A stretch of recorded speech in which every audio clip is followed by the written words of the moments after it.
बेळगाव शहरातील फोर्ट रोडवर काल रात्री घडलेली एक भीषण दुर्घटना. शॉर्ट सर्किटमुळे ऑटोमोबाईल दुकानाला आग लागण्याची घटना समोर आली आहे. रात्रीच्या सुमारास या दुकानातून अचानक धूर आणि ज्वाळा उठू लागल्या.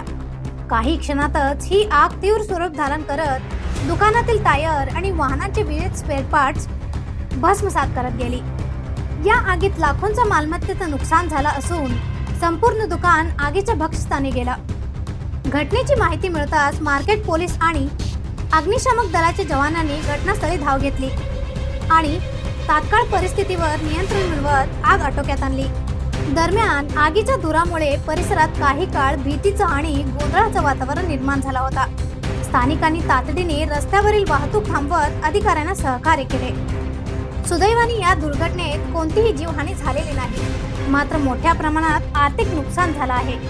पोलीस या प्रकरणी अधिक तपास करत आहेत आणि दुकानाच्या मालकाकडून आगीच्या कारणाची सविस्तर माहिती घेत आहेत. या घटनेमुळे पुन्हा एकदा विजेचा शॉर्ट सर्किट विषयी खबरदारी घेण्याचा महत्त्व अधोरेखित झाला आहे. दुकानात आणि व्यापारी ठिकाणी आवश्यक सुरक्षा व्यवस्था असणं किती आवश्यक आहे हे या घटनेने दाखवून दिलं आहे. ब्युरो रिपोर्ट, वॉइस ऑफ इन्ग्राम, बेळगाव.